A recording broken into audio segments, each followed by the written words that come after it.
Hello everyone! You're watching Kulay TV.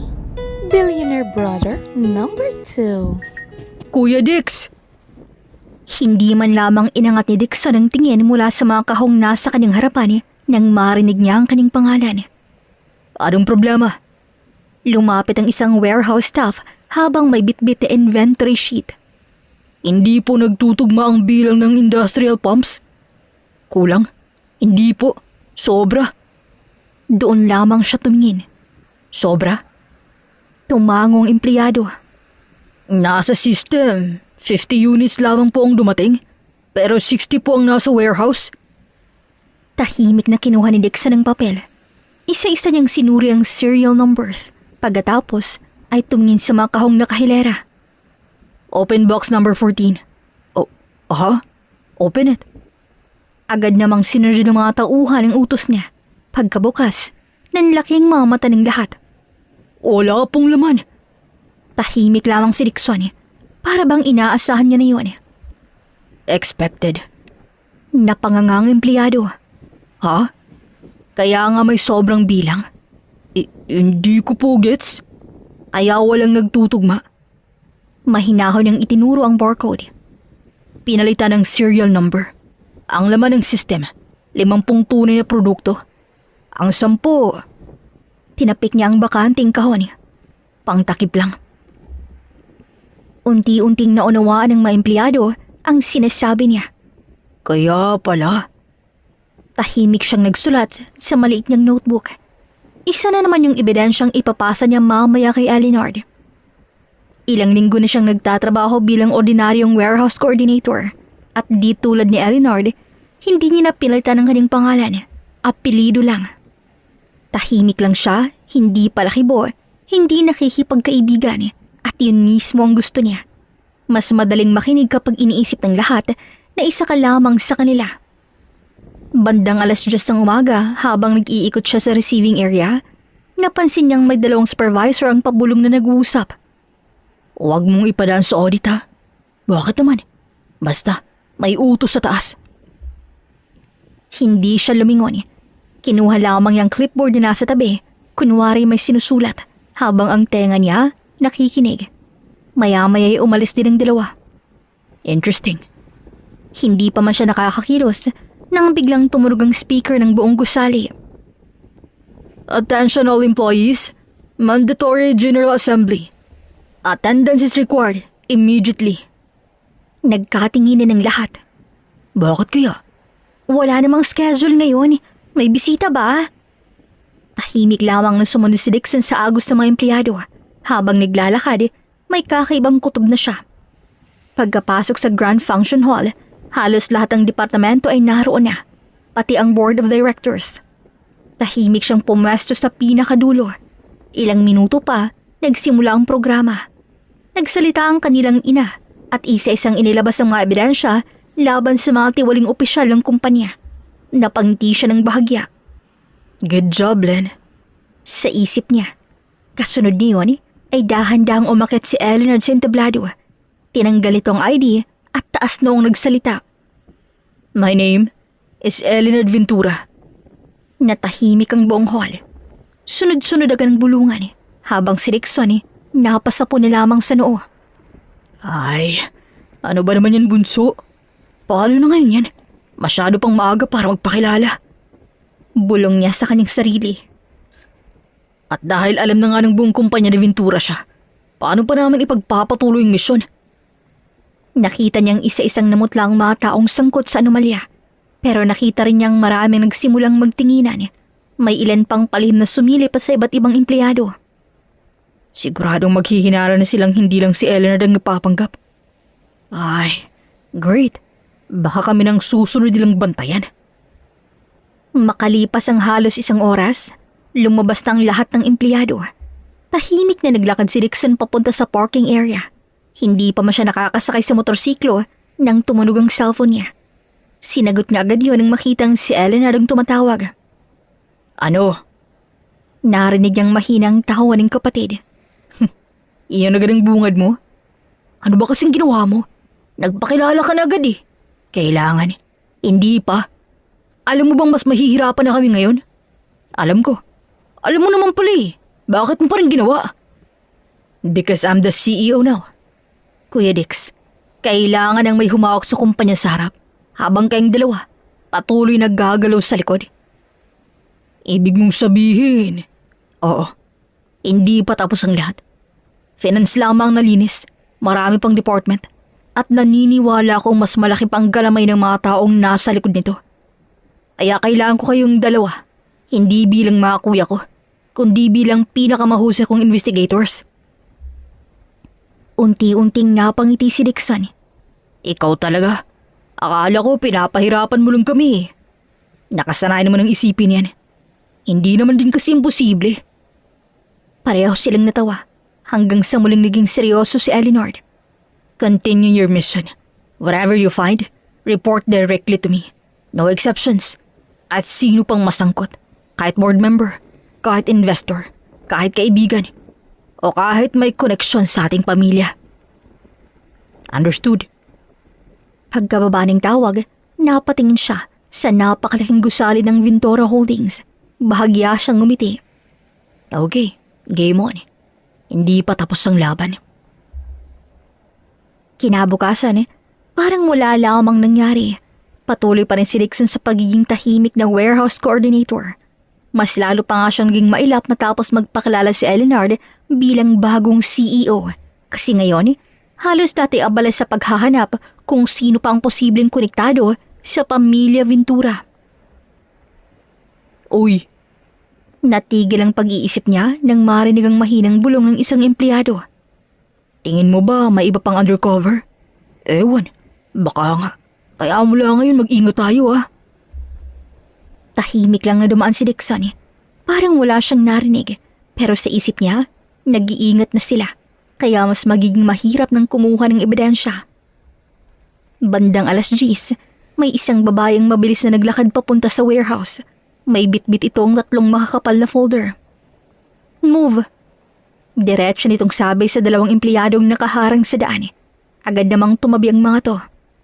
Good morning, Ma'am Celine. Tumango lamang ang babae. Hindi itong umiti. Diretso lamang itong pumasok sa record section. Tahimik namang napatingin si Dixon. Celine Montenegro. Isa sa mga bagong internal compliance officers. 3 buwan pa lamang to sa kumpanya. Ngunit kilala na agad. Hindi dahil sa posisyon, kundi dahil wala itong kinatatakutan. Kahit supervisor, pinagsasabihan ito kapag mali. Sir, lumapit si Celine sa warehouse manager. Bakit hindi po tugma ang inventory report ninyo? Agad ngumiti ang manager. Printing error lang. Printing error? Tumango ito. Tahimik namang binuklan ni Celine ang folder.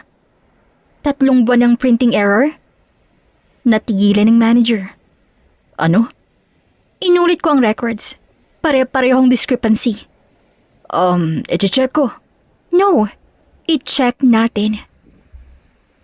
Hindi na nakapagsalita ang manager habang ang ibang empleyado ay palihim na lamang na napangiti. At mula sa kabilang mesa, tahimik lamang ng pinagmamasa ni Dixon ng babae. Hindi to takot, hindi rin to nagpapadala sa ranggo. Pero may isang bagay siyang napansin. Tuwing aalis si Celine sa opisina, palihim itong kinukuha ng litrato ang mga dokumentong kahina-hinala. Minsan, nagdo-notes to sa maliit na notebook katulad ng ginagawa niya. Napakunot na si Dixon. Anong ginagawa niya? Tanghalian, tahimik lamang na kumakaan si Dixon sa pantry nang bigla nilang may umupo sa kaning harapan. Walang iba kundi si Celine. Hindi ka ba marunong umiti? Napatingin siya rito pero hindi nagsalita. Wala ka man lamang bang sasabihin? Ay, kaya palang sabi nila, suplado ka. Hindi pa rin siya umimik. Bagkus, pinagpatuloy lamang niyang pagkain. Napairap ang babae. Grabe, kinakausap lang kita uy. Akala mo naman talaga uutangan. Diyan ka na nga. Tatayo na sana to nang magsalita na nga sa wakas si Dixon. Bakit mo kinukuha rin ng picture ang records? Natigilan si Celine. Dahan-dahan tong lumingon. Ano? Nakita kita. Nagkatinginan sila. Para bang pareho nilang sinusukat ang isa't isa hanggang sa napangiti si Celine. So, you've been observing me too. Relax, hindi ako magnanakaw. So sino ka? Bahagyang ngumiti ang babae. Someone who wants to impress the new CEO. Napataas ang kilay ni Dixon. Simple lang. Kapag may nahuli akong kurap, kapag may naipakita akong matibay na ebidensya, baka ma-promote ako. Praktikal lang.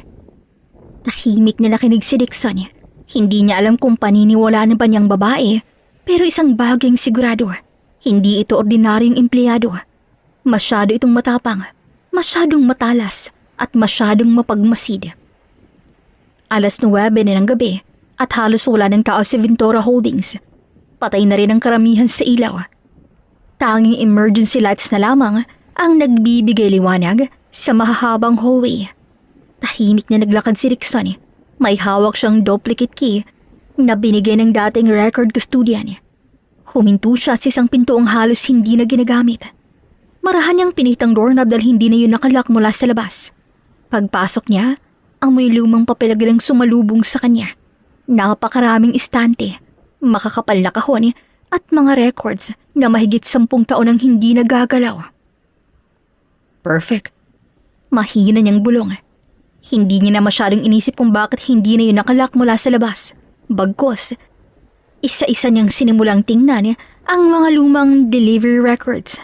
Ang hindi niya alam, sa kabilang bahagi ng silid, may isa pang taong naroon na tahimik ding naghahalungkat ng mga dokumento. Walang iba kundi si Celine. Kanina pa ito nagtatago roon matapos makarinig ng mga yabag. Akala niya, isa sa mga corrupt managers ang pumasok, kaya nagtago muna siya sa likod ng stante. Plano niya sanang pasimping lumabas nang hindi nahahalata. Pero ganoon na lamang ang gulat niya nang sabay pa silang dalawang lumiko sa iisang istante. Aray! Nagbanggaan ang kanilang mga noo. Pareho silang napaatras. Nanlaki ang mga mata ni Celine. Ikaw? Sabay nun, mabilis itong itinapat ang flashlight sa mukha ni Dixon. Gusto mo ba akong atakihin sa puso, ha? Napairap si Dixon habang hinihimas ng noo. Ikaw ang bumangga sa akin. Ako? Oo. Ikaw ang biglang sumulpot eh. Tahimik silang nagtitigan hanggang sa pareho silang may napagtanto. Anong ginagawa mo rito? Napabuntong hininga si Dixon. Ano, di ka magsasalita? Kailangan kong maghanap ng records. At bakit? Gusto ko ring magpa-impress din sa CEO. Bakit? Ikaw lamang ba ang pwede? Hello mga kakulay! May nangunguha po ng audio ngayon. Just to remind you, you're listening dito sa Kulay TV channel. Tahimik na tumingin si Celine. Pagkatapos, bigla itong natawa. Napakunot si Dixon. Anong nakakatawa? Wala. Pareho pala tayo kung ganon. Gusto mo rin ng promotion? Good luck. Paunahan na lang tayo. Paunahan? Oo. Kung sinong unang makapagbibigay ng matibay na ebidensya kay CEO, edi siyang mapopromote. At isa pa, lalaki ang CEO, bata, guwapo, single. And so? Well, I can make him fall in love with me. Doon, si Dixon naman ang natawa. Napairap si Celine. Excuse me? Tawa ka ng tawa? May mali ba sa sinabi ko, ha? Wala. Pero, Hindi ganun kadali ang pangarap mo. Para lang alam mo, uy. paano mo nasabi? Kutob. Kutob? CEOs don't fall in love that easily. Parang kilala mo si Ellen Adventura, ha? Baka nga. Sige nga. Lumapit to ng konti. Anong type ng CEO natin? Tahimik siyang nag-isip. Someone honest. Someone brave. And someone who isn't after money. Perfect. Ako na yon. Confident ka naman yata masyado. Correction. Very confident. Napabuntong hininga siya. Assuming. At least may confidence. Kesa naman si iba dyan, suplado at hindi marunong ngumiti. Personal attack ba yan? Observation lang. Tahimik siyang natawa. Tingin mo talaga mai-inlove sa'yo ang CEO? Oo, Bakit? kasi maganda ako. Oh, wow! Totohanan lang. Dagdagan mo pa. Smart, matapang, independent, hindi pa bebe. At higit sa lahat, hindi ako boring. Self-review? Hindi ka ba nahihiya? Hindi. Natatawa na talaga siya ngayon. Sa unang pagkakataon matapos ang napakaraming taon, may isang taong kayang makipagsabayin sa kanya sa salita. At ang mas nakakatawa, hindi alam ni Celine na ang lalaking kinakausap niya ay ang kapatid mismo ng CEO na balak nitong paibigin. Halos 11:00 na ng gabi, tahimik pa rin ang lumang records archive. Nakakalat ang mga kahon, may mga folder na nakabukas, may mga papel na nakahilera sa sahig na mukhang dinaanan ng bagyo ang silid. Napabuntong hininga si Celine. Ay, ano ba yan? 3 oras na siyang naghahalungkat pero wala pa rin. Binuksan niyang isa pang kahon pero wala pa rin. Naiinis na niyang isinara ang kahon. Samantalang sa kabilang istante, tahimik lamang din si Dixon. Matalim ang tingin niya habang binabasa ang isang lumang supplier contract. Unti-unti, umangat ang sulok ng labi niya. Found you. Sa pinakailalim ng kahon, may duplicate ledger. At sa pagitan ng 2 pahina, may handwritten approval na hindi kasama sa official records. Sapat na yun para makumpirma ang isa sa mga hinala niya. Maingat nang inilagay ang dokumento sa brown envelope. Pagkatapos, tahimik na siyang naglakad palabas. Hindi niya napansing nakasunod pala ang tingin ni Celine sa kanya. Hoy! Tawag nito sa kanya pero hindi siya huminto. Hoy! Hanggang sa biglang humarang si Celine sa pintuan. Nakabuka pa ang 2 braso nito. Hep, hep, hep. Saan ka pupunta ha? Oh, Uuwi? Ha? Iiwan mo ko rito? Yup. Naningkit ang mga mata ni Celine. Grabe ka? May nahanap na ako.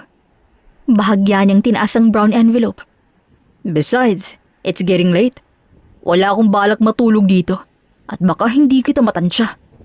So, paunahan ang gusto mo, right? Sorry ka na lang. Ako ang nauna. nanlaki ang mga mata ni Celine. Excuse me? Filingero. Evidence speaks. Baka resibo lamang ng fishbowl yan. Want to see? Hindi, baka fake lang yan. Sir Loser. Ako? Hindi ako Sir Loser FYI. Napailing na lamang si Dixon. Good night. Lalampasan na sana niyang babae, pero mabilis itong hinawakan ng manggastang polo niya. Hoy! Huwag kang umalis! Dahil sa biglaang hila, nawali ng balanse si Dixon. Kasabay ding nadula si Celine sa mga papel na nagkalat sa sahig. At doon, pareho silang bumagsak. At sa maling pagkakataon, nagdikit ang kanilang mga labi sa loob ng isang iglap. Pareho silang natigilan. Nanlaki ang mga mata ni Celine at mabilis tong napaatras. Ano? Napahawak siya sa sariling labi. At si Dixon, nabigla rin sa nangyari. Ngunit nang mapansin niyang halos mamula ng buong mukha ni Celine, bahagyang umangat ang sulok ng labi niya. Ano? Ngayon ko lamang na-confirm. Anong na-confirm mo? Na malit palang hinaharap mo. Natatakpan lamang ng suot mong bra. Para kasing hindi didibang nararamdaman ko eh. Parang foam. Napakurap si Celine. 2 segundo pang lumipas nang mapagtanto ni Celine ang ibig niyang sabihin. Hoy! Bastos! Napataas ang 2 kamay ni Dixon. Wala akong sinabing iba. Ikaw lang nag-iisip ng mali. Ikaw kasi eh. Kasalanan ko bang hinila mo ako? Kasi aalis ka. Visit ka talaga. Tahimik siyang tumawa. Good night, Miss Future Mrs. CEO. Nanlaki ang mga mata ni Celine. Hoy! Bumalik ka rito! Pero nakalabas na nga si Dixon at habang naglalakad sa hallway, hindi niya na malayang napapangiti na pala siya. Samantalang sa loob ng archive room, napahawak na lamang si Celine sa magkabilang pisngi. Kaloka, bakit ang bilis ng tibok ng puso ko? Ay, hindi.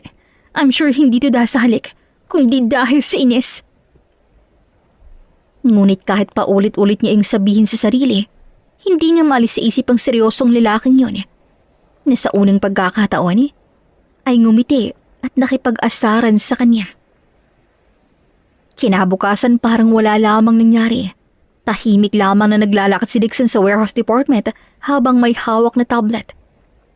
Isa-isa niyang chine-check ang delivery schedules. Good morning, Kuya Dix. Tumango lamang siya hanggang sa may isang babaeng mabilis na humarang sa daraanan niya. Dixon Reyes. Hindi siya sumagot. Lumampas lamang siya rito. Hoy! Dixon! Napairap si Celine. Grabe. Ganun na lang ba yun, ha? As if namang nagustuhan ko ang lasa ng labi mo, no? I mean, yes. Malambot siya. Pero yuck! That was unintentional. Baka inaakala mong gusto ko yun. Huminto si Dixon at tiningnan siya. Anong kailangan mo? Napangiti si Celine. Finally, sumagot ka rin. Bilisan mo. Dahil wala akong oras. Meron. 5 minutes. 1. Sige. Please, be straight to the point. Umikot to sa harapan niya at huminga ng malalim. Tigilan na natin ang paunahan. Magtulungan na lang tayo. Pareho naman tayo naghanap ng ebidensya eh. Sa ganon, mas bibilis ang trabaho. Bakit? Bakit? Anong bakit? Ayaw mo? Why should I trust you? Simpleng dahilan. Pareho ang goal natin. Hindi. Magkaiba tayo. Paano magkaiba? Tingin mo ba promotion lang ang habol ko? Well, yun lang ang sinabi ko sa'yo. Pero hindi pa yun ang rason kung bakit ko ginagawa to. Kung hindi, then ano? Ayusin mo para mapapayag mo ko. Huminga ng malalim si Celine. Sige, sasabihin ko. Pero wag mo akong pagtawanan o i-judge. Tingin kasi ng lahat, naghahabol lamang ako ng promotion. Partly, totoo naman din. Kailangan ko rin namang ng mas malaking sweldo. Pero hindi yun ang totoong dahilan. Tahimik na tumingin si Celine sa malayo. Anak ako sa labas. Hindi yun alam ng karamihan dahil hindi ko pinagsasabi. Actually, hindi ko nga ginagamit ang apelido ng dad ko eh. Kasi nakakahiya raw. May sarili na siyang pamilya. May 2 akong kapatid sa kanya. Pero hindi ko sila kinikilalang mga kapatid. Dahil wala namang kaming koneksyon sa isa't isa eh. Nang bata ako, lagi ako naghihintay na baka isang araw, ipakilala niya ako. Pero hanggang ngayon wala. Tinatawag lang niya ako kapag may kailangan. Kahit graduation ko, hindi siya dumating. Kahit nung unang trabaho ko, hindi niya alam. Kahit birthday ko, message lang. Unti-unting namasa ang mga mata ni Celine. Kaya gusto kong ma-promote. Hindi dahil sa titulo. Hindi dahil sa pera. Kundi gusto kong may pakita na kahit hindi na ako ipinagmamalaki, may kaya akong marating. Baka kapag naging executive ako, kapag may pangalan na ako, kapag may achievement na ako, baka kahit isang beses lang, ipagmalaki niya ako. Paano kung hindi? Napatingin siya kay Dixon. Paano kung kahit ma-promote ka, hindi pa rin siya proud sa'yo? Natigilan ng babae at hindi agad nakasagot. Pero maya-maya lang, napabuntong hininga na ito. Masakit, pero at least sinubukan ko. Tinry ko. I fought for it. Tapos kung hindi pa rin sapat, problema niya na yun. Hindi na akin. Matagal na walang sinabi si Dixon. Sa unang pagkakataon, may nakita siyang bahagi ng sarili niya sa babaeng nasa harapan. Pareho silang lumaking may kulang. Magkaiba ng kwento, pero pareho silang naghahanap ng pagkilala. Dixon. Galit ka pa ba? Hindi. Talaga? Talaga. Napangiti si Celine. So, iniabot ito ang kamay. Partners? Pinagmasdan ni Dixon ang kamay nito hanggang sa marahan niya itong kamayan. Temporary. Harte mo? Sige na nga. temporary partners. Simula ng araw na yon, hindi na nga sila nag-uunahan. Naging magka-partner na sila. Pero kung iisipin ng iba na magiging tahimik ng trabaho nila, nagkakamali sila. Dahil halos araw-araw, may iba nga yan. Celine, masyado kong halata. Napalingon ng babae habang kunwaring nag-aayos ng mga folders sa accounting section. Anong halata? Itigil mo ang pagtitig. Hindi ako nakatingin. Nakatingin ka. Nag-o-observe ako malamang. Pareho lang yun. Ikaw nga parang CCTV. Hindi kumukurap. Hindi ako CCTV. Mas malala ka. Tahimik na CCTV. Napailing na lamang si Celine. Makalipas ang ilang minuto, lumabas ang manager na matagal na nilang minamanmanan. Tahimik na sumunod si Celine. Ngunit hindi niya napansing nahulog ang maliit ng notebook. Sakto namang may empleyadong paparating. Kung makikita nitong mga notes, masisira ang lahat. Kaya mabilis na yumuko si Dixon, kunwari nagtatali ng sintas. Pagdaan ng empleyado, saka lamang niya pinulot at inabot kay Celine. Mas mag-ingat ka naman. Hala, thank you. Huwag ka mapasalamat. Utang mo yun sa akin. Kuripot. Kinabukasan may bago silang misyon. Kailangan nilang makapasok sa lumang stockroom. Balitang doon tinatago ang duplicate delivery receipts. Ang problema nga lang, laging may gwardya. Hindi tayo makakapasok. Kaya yan. Hintay nating magpalit ng shift. Matagal pa. Patience. Napabuntong hininga ang babae. Pagkaraan ng ilang minuto, biglang dumating ang isa pang empleyado. Oy, anong ginagawa niyo rito? Hindi agad nakaisip si Celine nang ipapalusot. Kaya mabilis kumilos si Dixon at bigla nang hinawakan ng balikat ng babae. Napalingon si Celine at bago pa ito makapag-react, inakbayan niya na to. Napamulagat si Celine. Anong ginagawa mo? Improvising. Lumapit ang empleyado. Naku, sorry. Akala ko may meeting eh. Date pala. Halos mabulunan si Celine sa narinig. Ha? Ngunit bago pa ito makatanggi, kalmado lamang tumango si Dixon. Oo, saglit lang kami. Enjoy! Ngumiti ang empleyado sa kaumalis. Pagkaliko nito sa hallway, agad na tinanggal ni Celine ang braso ni Dixon. Hoy, anong date ha? Kailangan. Hindi ba pwedeng magpinsan? Magkamukha ba tayo? Hindi. Kaya nga. Puisit. Ay, tumibok tuloy yung puso ko. Nasa ka ba? Huwag kang assuming. Bahagya lamang umangat ang sulok ng labi ni Dixon. Sure. Ilang araw pa ang lumipas, mas lumalim ang kanilang investigasyon. Isang gabi, kailangan nilang umakyat sa mataas istante ng archive upang kunin ang isang lumang kahon. Ako na. Ako rin. Wag. Bakit? Madudulas ka. Excuse me? Black belter ako sa taekwondo. Talaga? Oo. Black belter tapos madudulas ka lamang sa hagdan? Di ba nakakahiya yun? Ako nasabi. Hindi ito nakinig at mabilis umakyat. Wag na sabi. Dixon, kaya ko. Nasa pang-apat na baitang na to nang biglang lumagutok ang luma ng kahoy. Celine! Napasingap ang babae. Nawalan to ng balansi. Ngunit bago pa tuluyang mahulog, mabilis tong nasalo ni Dixon. Napakapit si Celine sa magkabaling balikat niya. Samantalang si Dixon, mahigpit na nakahawak sa bewang nito upang hindi bumagsak. Napakalapit nila sa isa't isa ng mga sandaling yun. Ramdam ni Celine ang mabilis na tibok ng puso niya. Pwede mo na akong bitawan.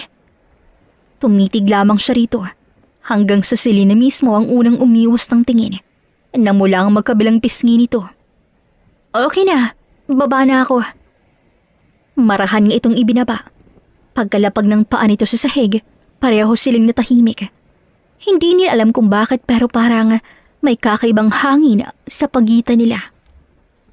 Habang pauwi, magkatabi silang naglalakad palabas ng kumpanya. Nakakapanibagong katahimikan sa pagitan ng dalawa hanggang sa biglang bumuhos ang malakas na ulan. Naku, wala pa naman akong payong. Tahimik na binuksan ni Dixon ang dala niyang itim na payong. Alika, Hindi tayo magkakasya. kasa yan. O gusto mong mabasa? Sige, mamili ka. Wala na nga sang choice kundi ang sundin si Dixon. Naglakad silang magkatabi. At dahil maliit ang payong, paminsan-minsan nagkakabanggaan ang kanilang mga balikat. At sa tuwing mangyayari yon, pareho silang bahagyang lumalayo hanggang sa muli na namang magkadikit. Napailing si Celine. Lumipas ang ilang araw, unti-unti nang nasanay ang buong warehouse department na laging magkasama ang dalawa. Kung dati puro bangayan, ngayon may bangayan pa rin pero may halong tawanan na. Hoy! Tawag ni Celine habang naglalakad sila sa hallway. Hindi ka ba napapagod? Napapagod saan? Sa kakakunot ng noo mo. Napahawak si Dixon sa noo. Talaga? Akala ko normal lang to eh. Hindi. Parang lagi kang may kaaway eh. Tahimik siyang napaisip. Baka nga meron. Grabe. Ang hirap mong pasayahin. Napapatawa mo naman eh. Talaga? Kapag hindi ka nagsasalita. Hoy! Tinapik nito ang braso niya. Tarantado. Bahagya lamang siyang napangiti at napansin niyo ni Celine. Ayan, nakangiti ka na. Hindi. Nakita ko kaya. Hindi. Lawyer. Pagsapit ng hapon, natapos na rin ang kanilang trabaho. Abala si Dixon sa pag-aayos ng mga report nang mapansin niyang paikot-ikot si Celine sa harapan ng mesa niya. Hindi to sumagot. Lumakad lang to, bumalik, huminto at naglakad ulit. Napatingin siya rito. May problema ba? Wala. Tumayo siya at bumalik sa ginagawa. Hanggang sa... Dixon? Wala. Tumango siya ulit. Makalipas ang ilang sandali. Dixon. Ay, ano ba talaga? Napakamot sa ulo si Celine. Ewan, may sasabihin sana ako eh. De sabihin mo. Bakit hindi mo masabi? Ikaw kasi. Ako? Nakakainis ang mukha mo. So kasalanan ko? Hindi, pero nakakakaba. Sige. Makikinig ako. Ano ba yun? Huminga ng malalim si Celine. Bukas kasi birthday ng dad ko. Inimbita niya ako. That's good.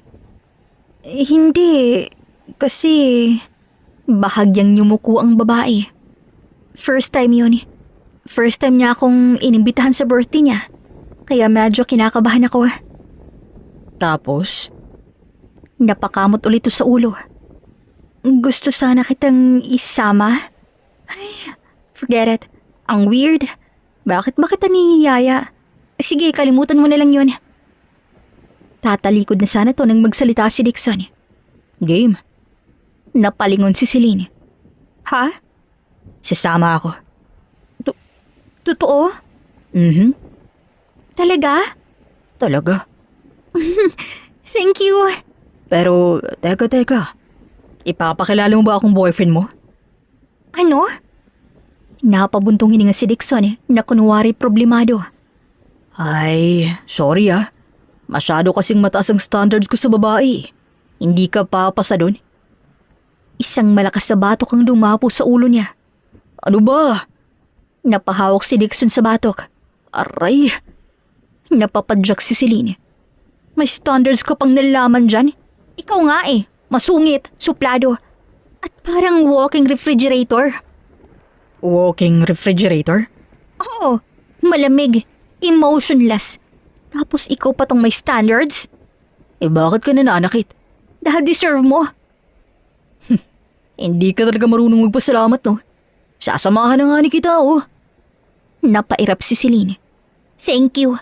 Pero kapag inulit mo pa yung boyfriend na yan, babaliin ko talaga yung ilong mo. Napatingin siya rito't muling natawa. Ayaw mga aminin ni Dixon pero sa unang pagkakataon, hindi niya na tinitingnan si Celine bilang simpleng partner sa misyon. Unti-unti, nagiging espesyal na to sa kanya. Kinagabihan, eksaktong 7:00 nang huminto ang sinasakyan nilang taxi sa harap ng isang napakalaking bakal na gate. Pagkababa pa lamang Dixon, Napataas agad ang kilay niya dahil mukhang familiar siya sa lugar. Napalingon si Celine. Ano? Wala naman. Tahimik niyang pinagmasdan ng napakalawak na mansyon. May 3 palapag yun. Malawak na hardin, may fountain sa gitna, at halos 10 mamahaling sasakyan ang nakaparada sa driveway. Ang yaman niyo pala, no? Napangiti si Celine. Hindi. Sa kanila lang to. Hindi ako kasali. Mayaman sila, hindi ako. Kasi kung mayaman ako, hindi na ako magtatrabaho, no? Tamang travel na lang. Habang naglalakad sila papasok, tahimik na pinagmamasa ni Dixon ang buong paligid. May kakaiba. Pamilyar na pamilyar sa kanyang lugar. Sandali. Parang... May mga alaalang unti-unting bumabalik. Nung bata pa sila, may mga pagkakataong sinasama sila ng kanilang ama sa iba't ibang pagtitipon ng Board of Directors. May ilang mansyon na paulit-ulit niyang napupuntahan. At isa rito ang bahay na to. Bahagya siyang napakunot noo. Imposible. Pagbukas ng gate, mas luminaw ang lahat. Sa veranda, may 2 lalaking nag-uusap. Parehong may hawak na wine glass. At nang mapating si Dixon sa isa, parang biglang tumigil ang oras. Nanlaki ang kanyang mga mata. Hindi maaari. Agad niya itong nakilala. Ito'y walang iba kundi si Eduardo Villaruiz. Isa sa pinakamatagal ng miyembro ng Board of Directors ng Ventura Holdings. Kaibigan ng yumaong ama nila. Madalas pa nga silang magkita noon at sigurado siyang kilalang kilala siya nito kat ilang taon ang lumipas. Nanlamig ang buo niyang katawan. Hindi ako pwedeng makita rito. Dahan-dahan siyang umatras hanggang sa tuluyan na nga siyang tumalikod. Dixon, saan ka pupunta? May naiwan pala akong wallet. Ha? Oo, sa taxi. Pero nakaayos na yun, di ba? Tawagan na lang natin. Hintayin kita. Hindi, habulin ko na lang. Teka, ano bang nangyayari sa'yo? Huminto si Dixon. Pinilit niyang pinanatiling kalmado ang kanyang muka. Wala. Meron. Kanina okay ka lang naman tas bigla kang aalis? May problema ba? Emergency lang. Anong emergency? Sasabihin ko na lang bukas. Dixon! Ngunit bago pa ito makapagtanong muli, isang pamilyar na boses ang tumawag mula sa veranda. Celine!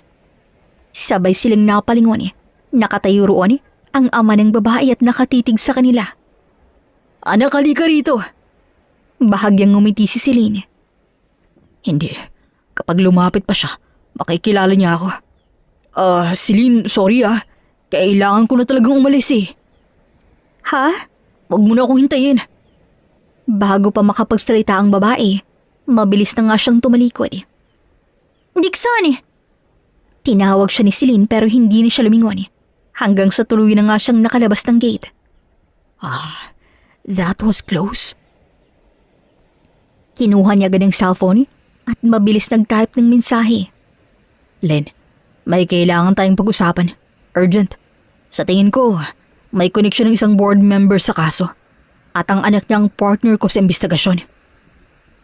Pagkatapos niyang pinutin ng send, muli niyang nilingon ng mansyon. Sa isip niya, mas dumami ang tanong kaysa sa mga sagot. At ang pinakamabigat sa lahat, hindi niya alam kung nagkataon lang ba o sadyang inilapit ang tadhana sa kanyang anak ng isang taong maaaring maging susi o maging pinakamalaking balakid sa kanilang misyon. 10:00 na ng gabi, tahimik ng Ventura Mansion. Tanging ilaw na lamang mula sa study room ang nakabukas. Doon naghihintay si Elinard. Nasa harapan niya ang ilang dokumentong ipinasa ni Nakaskin at Dixon nitong mga nakarang araw. Maya-maya, marahang bumukas ang pinto't pumasok si Dixon na mukhang pagod. You're late. Sabi ni Elinard nang hindi man lamang inaangat ang tingin sa hawak na report. Went somewhere. Celine's father's birthday. Doon lamang siya tumingin. So? Naupo si Dixon sa sofa.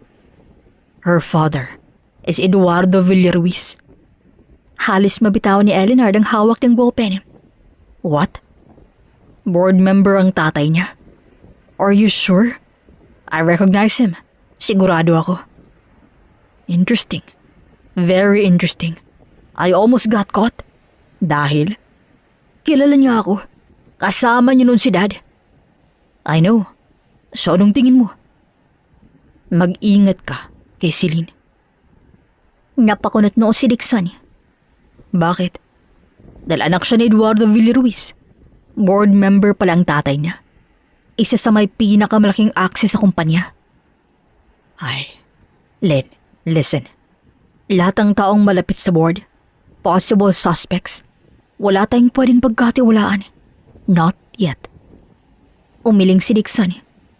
Sa tingin ko naman wala siyang alam. Paano mo nasabi? Kilala ko siya. Totoo ba? Oo. Mahalaga sa kanyang promotion para mapatunayan ang sarili niya. Hindi para sirain ang kumpanya. Dix, you're missing the point. Hindi ko sinasabing masama siya. Ang sinasabi ko, pwede siyang magamit. Wala siyang alam. Sigurado ka? Oo. Hindi mo rin alam yun. We never know. Nakita ko ang reports. Nakita ko rin kung paano siya kumilos. She'll do anything para ma-promote katulad nga ng sinabi mo, diba? What if may lumapit sa kanya? What if may magalok ng shortcut? What if gamitin siya ng ama niya? What if hindi pala ikaw ang unang nag-o-observe sa kanya? Tingnan mo ang sitwasyon. Anak siya ng board member. Ikaw, kapatid ng CEO. Kapag nagkamali ka ng pinagkatiwalaan, hindi lang ang misyon ang nawawala, pati kumpanya. At isa pa, napapansin ko kayong dalawa. Ano? Paminsan-minsan, nakikita ko kayong mag-asama. Nag-aasaran, nagtatawanan. Tumatawa ka. Rare sight. Napairap si Dixon. So, mukhang nagugustuhan mo na siya. Hindi agad nagsalita si Dixon. Ngunit sapat ng katahimikan niya para malaman ni Elinard ang sagot nito. Napangiti si Elinard. I knew it. You're wrong. Really? Oh, then look me in the eye. Nagkatinginan sila ng matagal hanggang sa unang umiwas ng tingin si Dixon. Mahina namang natawa si Elinard. Kuya Dix, careful. Huwag mong hahayaang maunang emosyon kesa sa misyon. Because if she betrays us, ikaw ang unang masasaktan. Biglang tumayo si Dixon at bahagyang lumakas ang pagkakasara niya sa hawak na folder. Enough. Hindi mo siya kilala. Ikaw ba? Kilala mo rin ba siya? Hindi mo rin siya kilala. Hindi nga.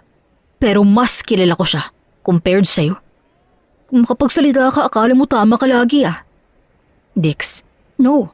Hayaan mo akong magsalita. Matagal kitang sinunod. Matagal kitang pinaniwalaan. Pero alam mo ba, hindi ko na alam ang purpose itong ginagawa ko. Anong ibig mong sabihin? Araw-araw lahat pinaghihinalaan mo eh. Kaya siya walang mapagkakatiwalaan eh. Kahit taong tumutulong, kahit taong nagsasabi ng totoo, kahit taong nagpapakita ng kabutihan. Matalino ka, di ba? Magaling ka. Ikaw ang CEO. Ikaw ang strategist. So do it on your own. Dix, hindi. Ako naman, gusto kong huminga. Gusto kong makita kung may natitira pa bang taong hindi kailangang pagdudahan. Dahil kung wala, ano pang pinagkaiba natin sa mga taong hinuhuli natin?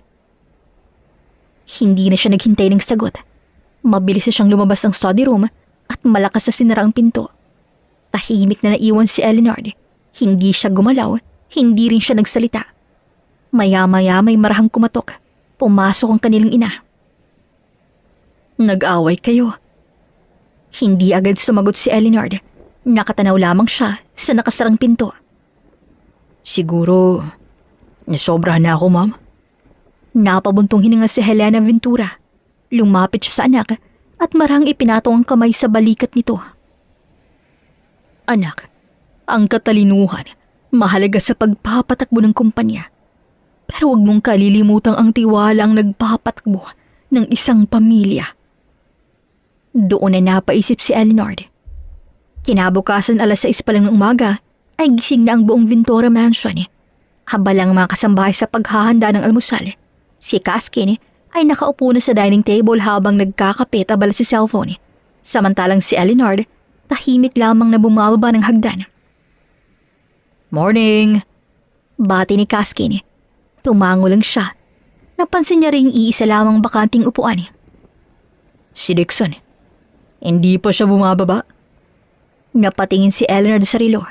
Hindi ugali ni Dixon ang mahuli, lalo na sa trabaho. Makalipas ang 10 minuto, wala pa rin, kaya tumayo na si Eleanor. Ako na. Tahimik siyang umakyat sa ikalawang palapag. Huminto siya sa tapat ng pintuan ng silid ng kapatid. Ilang segundo muna siyang nag-atubili. Pagkatapos ay marahan siyang kumatok, pero walang sumagot. Muli siyang kumatok. Dix? Dix, open the door. Ilang segundo pang lumipas bago niya narinig ang mahinang yabag. Unti-unting bumukas ang pinto at humarap si Dixon. Nakasuot pa rin to ng simpleng t-shirt. Mukhang bagong gising lamang at namumulang mga mata. Anong kailangan mo? Hindi agad sumagot si Eleanor. Pinagmasdan lamang niyang kapatid. Pagkatapos ay huminga ng malalim. Can I come in? Sandaling natahimik si Dixon hanggang sa tumabi ito sa pinto at pumasok si Eleanor. Dixon, about last night? I'm sorry. I crossed the line. Hindi ko dapat hinusgahan si Celine. Hindi ko rin dapat minamalit ang judgment mo. Ikaw ang pinakamaingat sa ating tatlo. Kung may taong marunong kumilatas, ikaw yun.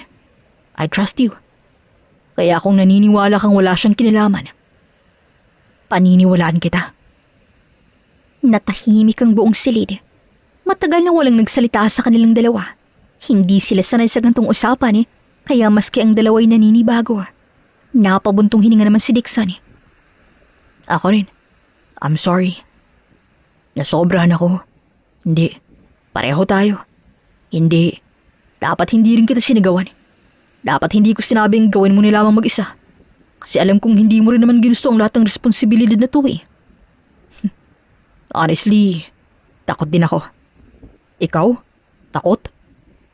Oo naman. Everyday. Iniisip ko lagi baka may mali akong desisyon. Baka may mapahamak. Baka hindi ko maprotektahan ng kumpanya. Baka hindi ko maprotektahan kayong dalawa. Pero hindi ibig sabihin nun na wala na akong tiwala sa'yo. Kabaliktaran. Ikaw ang isa sa iilang taong hindi ko na kailangang bantayan. Kaya nga siguro mas naging mahigpit ako eh. Kaya sorry. Sorry kuya. Tahimik na nakapangiti si Dixon. Ang pangit mo talagang mag-sorry. Ikaw rin naman ah. Pareho tayo. Pareho nga. Ilang segundo silang tatahimik hanggang sa biglang bumukas ang pinto. Hoy! Drama ba to? Sigaw ni Kaskin. Sabay silang napalingon. Nakasandal to sa pinto habang may hawak na tinapay. Ako lang bang normal dito? Hindi ka normal. Natawa si Eleanor. Lumapit si Kaskin at ipinatong ang magkabilang braso sa balikat ng dalawa. Oh, tapos na bang tampuhan? Tapos na. Ikaw, tapos na. Sure? Ako naman. Good. Kasi kung hindi, kakansilahin ko ang breakfast. Huwag naman. Ayan, pagkain lamang palang katapat mo eh. Napailing si Dixon habang natatawa na rin. At habang bumababa sila patungo sa dining room, napangiti si Helena Ventura na tahimik lamang silang pinagmamasdan mula sa ibaba. Alam niyang hindi perpekto ang tatlong anak niya. Madalas silang magbangayan. Madalas hindi magkasundo. Ngunit sa huli, mas pinipili pa rin nilang maging magkakapatid bago maging mga pinuno ng isang malaking kumpanya. At iyon ang bagay na pinagmamalaki niyang pamana ng kanyang yumaong asawa. Kinabukasan, pagkapasok pa lamang ni Dixon sa warehouse department, sinalubong na agad siya ng pamilyar na boses. Aba, may kapal ka pang magpakita ha? Hindi pa man siya tuluyang nakakahakbang nang isang magaan na batok ang dumapo sa likod ng ulo niya. Aray! Mahinahon niyang reklamo habang hinihimas ang batok. Napakakapal talaga ng mukha mo. Nakasimangot si Celine habang nakapamewang. Iniwan mo ako nang wala man lamang pasabi, tapos hindi ka pa nagre-reply sa chat ko. Tahimik lamang siyang nakatingin sa babae. Hindi siya sumagot, kaya napakunot-no si Celine. Huy, bakit ka ganyan? Unti-unti niyang naaalalang mga sinabi ni Elnad kagabi na anak siya ng board member at gagawin niyang lahat para lamang mapromote. Napabuntong hininga siya. May gagawin pa ako. Diretso niya itong nilampasan.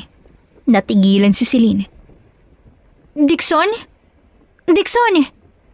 Ngunit hindi na siya lumingon. Dire-diretso lamang siya. Kaya napakamot sa ulo ang babae. Anong nangyari doon? Buong umaga, halos hindi siya kinakausap ni Dixon. Kapag may itatanong siya, isang salita lamang sagot ito lagi. Kapag may ipapakitang report, tatango lang to. Wala nang asaran, wala nang ngiti, wala nang biro. At habang tumatagal, mas lalo yung napapansin ni Celine. Bandang 3:00 ng hapon, mabilis tumakbo si Celine papunta sa loading area. Dixon! Huminto ang lalaki. Hinahanap kita eh. Ano?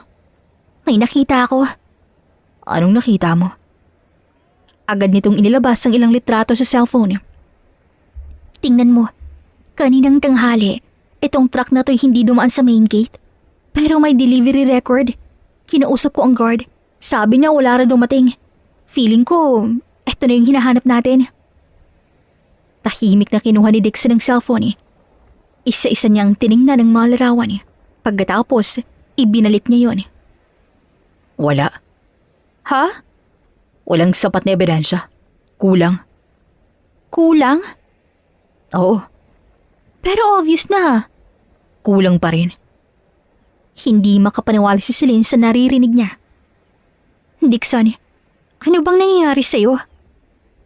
Hindi siya sumagot. Linggo na tayong nagtutulungan, tapos bigla ka nilang, ewan ko ba? Parang ibang tao. Uy, tingnan mo nga ako. Doon lamang siya tumingin. Ano? Dapat ako pang ang galit eh. Kasi iniwan mo ako ng birthday ng dad ko. Wala kang paliwanag eh. Hindi ka pumasok kahapon eh. Pagbalik mo, parang may kasalanan pa ako sa'yo. Anong ginawa ko? May ginawa ba ako? Seryoso siyang hinarap ni Dixon. Ano ba talagang purpose mo, Celine? Ano? Lagi kang nandyan. Lagi kang naghahanap ng ebidensya. Lagi kang nauunang makarinig. Bakit? Gusto mo ba talagang tulungan ng kumpanya? Or you're just doing this para bumagsak ang kumpanya? Ha? Anong... Hindi eh. Hindi ba? Anak ka ng board member, tama? Board member na may access sa lahat. Board member na posibleng may alam sa mga nangyayari. At gusto mong ma-promote? Napakagandang kombinasyon. Unti-unting napuno ng luhang mga mata ni Celine. Hindi niya mawari kung bakit bigla-bigla ay ito agad ang isip ni Dixon sa kanya. Ha, so yun pala. Yun pala ang tingin mo sa akin. After everything, akala mo ginagamit lang kita? Huh, grabe, ang galing mo. Akala ko partner kita. Akalain mo yun? Suspect na pala ako sa paningin mo. Tinanong mo ko noon kung bakit gusto kong ma-promote. Sinabi ko sa'yo ang pinakaayokong ikwento. Sinabi ko ang tungkol sa dad ko. Sa pagiging anak ko sa labas. Sa lahat ng insecurities ko. Akala ko mapagkakatiwalaan kita. Pero mali pala ako. Dahan-dahan itong kinuha ang cellphone mula sa kamay ni Dixon. Kung gusto kong sirain ang Ventura Holdings, hindi ako magpapakapuyat gabi-gabi. Hindi ako maghahanap ng ebidensya. Hindi ako maglalagay sa alanganin ng trabaho ko. Hindi ko ipagpapalit ang natitirang dignidad ko para lamang mapansin ng taong halos hindi nga ako kilala. Sana hindi na lamang din kita nakilala. Tumalikod to at naglakad palayo. At sa bawat hakbang nito, pakiramdam ni Dixon ay may mabigat na bagay na unti-unting dumidiin sa kanyang dibdib. Ngunit nanatili siyang nakatayo. Hindi siya gumalaw. Hindi niya ito hinahabol. Dahil sa sandaling yon, hindi niya na alam kung pinoprotektan pa ba niya ang kumpanya o unti-unti niya nang sinisira ang taong nagsimula ng magpabago sa kanya. Nang gabing yon, hindi mapakali si Dixon. 3 beses niyang binasang mga report. 5 beses niyang sinubukang magtrabaho. Paulit-ulit niyang tinitigan ng litrato ng truck na binigay ni Celine. Pero wala, hindi siya makapag-concentrate. Ang paulit-ulit na bumabalik sa isip niya ay ang huling sinabi ng babae. Napabuntong hininga siya. Kinuha niyang cellphone, binuksan ang pangalan ni Celine. Matagal siyang nakatitig doon hanggang sa tuloy niyang pinindot ang call button. Ilang segundong lumipas pero walang sumagot. Tinawagan niya ulit. Ganun pa rin. Well, deserve ko naman din to. Pero hindi pa rin siya sumuko. Nag-text siya. I'm sorry. We need to talk. Walang reply. Ilang minutong lumipas, isa pang text ang pinadala niya. Pero hindi pa rin talaga ito nagre-reply. Napahawak siya sa noo. Maya-maya tumayo siya at kinuha ang susi ng kotse. Wala na siyang pagdadalawang isip. Pupuntahan niya na to. Halos 40 minuto din ang biyahe papunta sa apartment ni Celine. Simple lamang gusali, 3 palapag, lumang pintura, at may malit na tindahan sa ibaba. Napatingin siya sa unit number na minsan ang nabanggit ni Celine. Pagdating sa tapat ng pinto, kumatok siya pero walang sumagot. Muli siyang kumatok pero wala pa rin kaya naupo muna siya sa hallway. Sige, maghihintay ako. Lumipas ang 30 minuto, 1 oras hanggang 2 oras. Tahimik pa rin ang unit. Napakunot noo siya. Wala ba siya? Pero nakasindi naman ang ilaw sa loob. Ay, narito siya. Ayaw niya lang talaga akong harapin. Napatingin siya sa malit na bakod sa gilid ng apartment na papunta sa balcony. Hindi ko na talaga alam. Mahina niyang sabi, pagkatapos huminga ng malalim at inakyat ang mababang bakod. Maingat siyang nakarating sa maliit na balcony. Muli siyang kumatok. Celine, wala akong balak na pag-away. Please. Ilang segundo pa, unti-unting bumukas ang pinto. Sumilip si Celine na nooy namumugto ang mga mata. Halatang umiyak. Nagkatinginan sila hanggang sa biglang tumigas ang mukha ng babae at agad itong isinara ang pinto. Damn. Mabilis inuunat ni Dixon ang kamay niya, kaya naipit ang kaliwa niyang kamay sa pagitan ng pinto at door frame. Ah! Napadaing siya. Nanlaki naman ang mga mata ni Celine. Dixon! Mabilis itong binuksan ng pinto. Hala, oh my God! Ano ka ba naman kasi? Bakit mo pinasok ang kamay mo? Sorry. Sorry? Normal ka pa ba? Hindi ba pwedeng umiwas ka na lang? Hindi. Isasarado mo na kasi ang pinto eh. Kaya wala na akong ibang naisip. Natural. Galit ako sa'yo. Alam ko. Agad itong hinila ang lalaki papasok. Pasok ka. Baka nabalian ka pa. Pagkapasok nila, pinaupo siya ni Celine sa maliit na sofa at mabilis tong kumuha ng first aid kit. Pakita mo. Okay lang. Pakita mo nga. Mahina niyang inabot ang kamay. Napakunot mo si Celine nang makitang namumula ng likod nito. Ay, ang tanda-tanda mo na. Ang tanga mo pa rin. Napangiti ng bahagya si Dixon. Ngumingiti ka pa dyan. Seryoso ako. Dahan-dahan itong nilagyan ng cold compress ang kaning kamay. Masakit? Konti. Konti? Buti nga. Deserve mo yan. Tahimik siyang nakatingin kay Celine habang maingat itong inaalagaan ang kaning kamay. Napansin naman agad yun ng babae. Ano? Bakit ganyan ka makatingin? Galit ka pa rin? Hindi ito sumagot. Patuloy lamang sa paglalagay ng benda.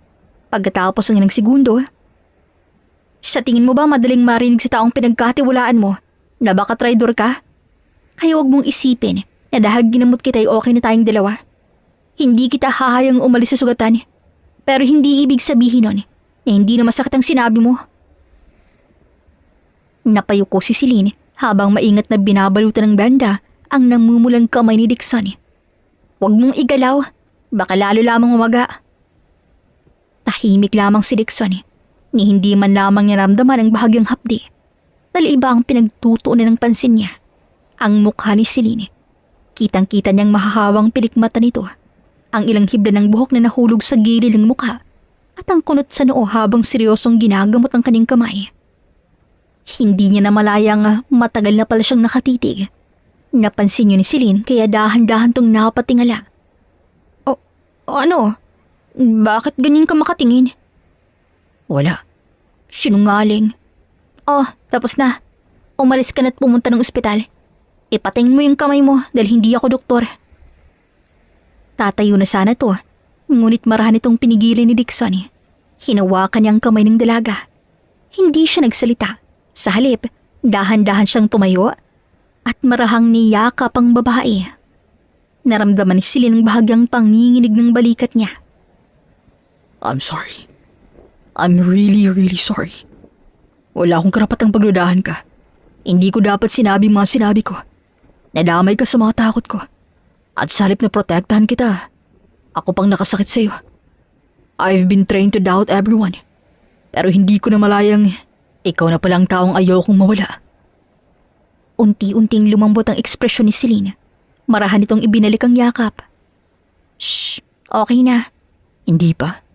Kailangan mong marinig ang lahat. Bahagyatong lumayo upang makitang mukha ng babae. Akala ko, kapag naging maingat ako walang masasaktan eh. Pero mali. Ikaw ang unang nasaktan. Alam mo, pag uwi ko rito kanina, galit na galit ako sa'yo. Sinabi ko pa sa sarili ko na kapag pumunta ka rito, hindi kita pagbubuksan. May gusto rin sana akong sabihin sa'yo tungkol sa dad ko. Good man siya. Hindi siya perpekto. Marami siyang pagkukulang sa akin at hindi ko maitatanggi yun. Pero hindi siya masamang tao. Kahit siya, word na rin sa nangyari sa Ventura Holdings. I told him everything. Lahat ang napapansin ko. Lahat ng hinala ko. At sinabi kong gusto kong tumulong. Alam mo ba ang sinabi niya? First time sa buong buhay ko na sinabi niyang proud siya sa akin. Napangiti siya habang pinupunasan ng mata. Idinagdag pa niya na kahit hindi daw ako mapromote, ayos lang. Ang mahalaga tamang ginagawa ko. Ang tagal kong hintay marinig ang mga salitang yun. Deserve mo naman eh. Celine, may sikreto rin pala ako. Alam ko. Ha? Alam mo? Alam kong hindi ka ordinaryong empleyado. Paano mo? Bakit? Akala mo ba ikaw lang may trust issues? Ako rin, no? Nung una pa lang, nag-background check na ako sa'yo. Imposible kasing ordinaryong warehouse staff ka. Mas alam mo ang sistema. Mas magaling kang mag-analyze. At may kakaiba sa kilos mo. Kahit ibang apelido ang gamit mo, nakahanap din ako ng koneksyon. Pero bakit hindi ka nagtanong? Dahil hinihintay kong ikaw mismong magsabi. You're right. Ako si Dixon Ventura. Isa ako sa 3 magkakapatid. At ang totoo, hindi lamang promotion ang pinunta ko rito. I came to save our company. I know. Wala naman akong balak ipagsabi. Dahan-dahang lumapit si Celine at marahan itong hinawakan ng kamay ng may benda. Dalang tiwala, hindi hinihingi, kusang binibigay. Tulad ang ginawa mo ngayong gabi. Nagtagpo muli ang kanilang mga mata at sa pagkakataong yun, wala nang pagdududa at pagtatago dahil nagtitiwalan sila sa isa't isa. Marahang hinawakan ni Dixon ang kamay ni Celine. Pwede bang magsimula tayo ulit? Sa pagkakataong to, wala nang pagtatago. Oo naman, Mr. Ventura. Dahan-dahang lumapit si Dixon kay Celine at hinalikan to sa labi. Kusa namang tumugon si Celine hanggang sa mas lumalim na nga ang kanilang halikan. Oops! Ako dapat ang magalit sa'yo. Bakit may nagagalit dyan sa ilalim ng pantalon mo? Panunukso ni Celine nang mas maramdaman ang tumitigas sa talong ni Dixon. Play with it, honey. Sa'yo na lahat ng yan. Ngumiti si Celine at hinubad ang pantalon ni Dixon. Doon agad tumambad sa kanya ang king size itong baston. Napalunok pa siya pero hindi na rin umatras at pinaglaruan to gamit ng kanyang bibig.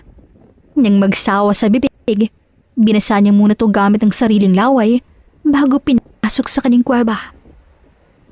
Nang sandaling yon, walang ibang maririnig kundi ang kanilang mga daing at ungol habang pareho nilang nilalas sa pangsarap ng kanilang pinagsaluhang gabi. Magaan ang pakiramdam nilang dalawa kinabukasan. Habang magkatabing nag-aalmusal sa malit na mesa ng apartment, pareho silang hindi mapigilang mapangiti. Bakit ka nakangiti? Ikaw kasi. Mahal kita. Gusto kita. Nakalimutan ko palang sabihin sa iyo yung kagabi bago may nangyari sa atin.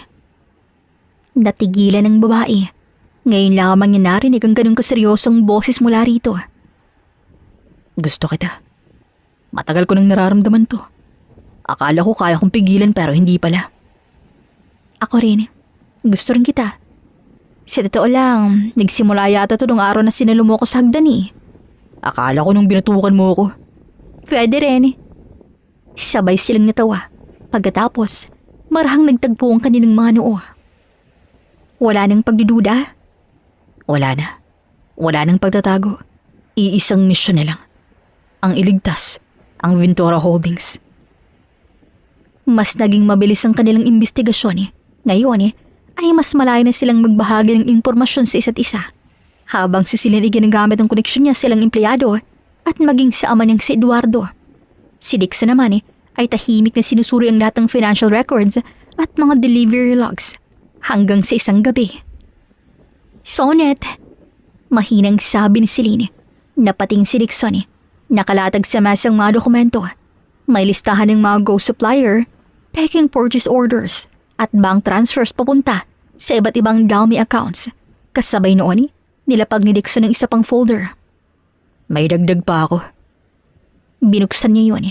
Mga screenshot ng CCTV, mga attendance records, at mga permang peke. Pareho silang nakapangiti. Kompleto na. Hindi na sila makakatanggi pa. Kinabukasan, diretso silang nagtungo sa executive floor. Hindi na sila dumaan sa ibang opisina. Pagbukas ng pinto ng opisina ng CEO, nag-angat ang tingin si Alan mula sa mga dokumentong binabasa. I assume, may nahanap na kayo? Lumapit si Dixon at nilapag ang makapal na envelope sa mesa. Hindi lang isa. Kompleto na. Excellent work. Ngayon, oras na para linisin ng kumpanya. Lumipas ang ilang linggo, matapos ang malawakang investigasyon, isa-isang natanggal sa pwesto ang mga empleyado at opisyal na napatunayang sangkot sa katiwalian. Isang Sabado ng umaga, huminto ang itim na sedan sa harap ng Ventura Mansion. Huminga ng malalim si Celine. Kabado? Konti. Konti lang ba? Okay, aminado na. Sobrang kabado. Normal lang ba to? Normal lang yan. Mom loves meeting new people. Mas kinakabahan ako sa mga kapatid mo especially doon sa CEO. Relax. Hinawakan ni Dixon ang kanyang kamay. Kasama mo ako. Siya pa. Ang lakas ng loob mong planuhin na paibigin mo siya. Natawa na lamang si Celine bilang tugon. Pagkabukas pa lamang ng pinto, sinilubong na nga sila ng mga kasambahay. Welcome home, Sir Dixon. Nasaan sila? Nasa living room po. Pumasok silang dalawa. Pagdating nila, sabay-sabay napalingon ng tatlo. Si Helena Ventura, si Elinard, at si Kaskin. Ngumiti agad ang kanilang ina. So, eto na ba si Celine? Good afternoon po. Lumapit agad si Helena at hinawakan ng magkabilang kamay nito. Napakaganda mo. Thank you po. At tara, umupo tayo. Habang nag-uusap sila, tahimik lang nakamasid si Kaskin hanggang sa bigla itong tumayo, lumapit kay Dixon pagkatapos tumabi. Napakurap ang babae. Ha? Sandali. Nagduduling na ba ako? Dalawa kayo? Tumawa si Dixon. Kambali kami. Napahawak si Celine sa noo. Maging si Elinard ay napailing na lang. Hindi naging mahirap para kay Celine makisama dahil parang matagal na nga siyang bahagi ng pamilyang yun. Bago sila umalis, lumapit si Helena Ventura at marahang niyakap ang dalaga. Salamat. Po? Salamat dahil binalik mo ang ngiti ng anak ko. Napatingin siya kay Dixon at ngumiti lamang ang binata. Kinabukasan, si Dixon naman ang haharap sa daddy ni Celine. Pagpasok nila sa loob, agad silang sinulubong ni Eduardo Villaruiz. Ngumiti ito nang makita ang binata. Mr. Ventura. Sir, inaasahan kong darating ka. Umupo silang tatlo sa veranda at nagkaroon ng mahabang usapan tungkol sa kumpanya, sa mga plano at kinabukasan. Hanggang sa biglang tumingin si Eduardo sa anak. Celine, may gusto akong sabihin. Masyado kong hinayaang lumipas ang maraming taon. Marami akong pagkukulang. At alam kong hindi na mababawi ang mga panahong wala ako. Mahal kita, anak. Mahal na mahal. Hindi ko lamang masabi-sabi sa'yo dahil hindi ako naging maayos na ama. Pero mahal kita. Lumapit si Eduardo at sa unang pagkakataon, siya mismong yumakap sa anak. I'm proud of you. Not because of your work, but because you choose to do what's right.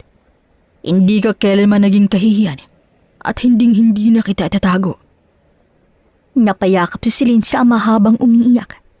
Tahimik lamang din na nakatingin si Dixon habang pinagmamasdan silang dalawa. Alam niyang ito ng matagal na hinihintay ng babaeng mahal niya.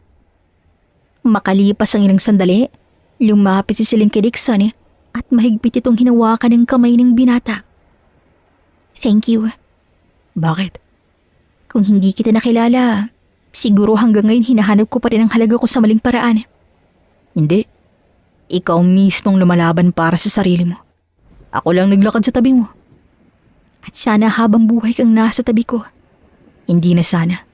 Sigurado na. Whatever comes next, we'll face it together. Tumango si Celine. Together.